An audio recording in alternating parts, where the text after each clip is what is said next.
Maza is the Lebanese version of tapas. Small little sharing plates. And chickpeas, those are the magic ingredient in two of the most famous Maza dishes, hummus and falafel.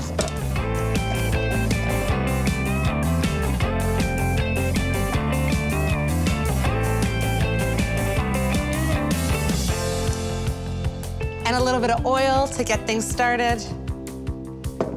And tahini, sesame seed paste. You can make this at home or just buy it at the store. But it's essential in hummus. A little bit of seasoning.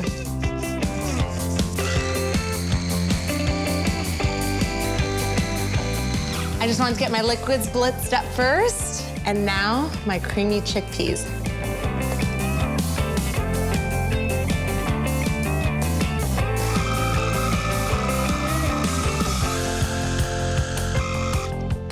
My hummus is all ready. I've got that perfect consistency, nice and creamy, and the color is so beautiful. And we always plate our hummus a special way. We like to create a little well and drizzle a little bit of olive oil on top. There's my little well. Some olive oil. And I always like to add a little bit of color. Some fresh paprika, and some fresh parsley. See, this took like no time at all. So easy, nice and fresh.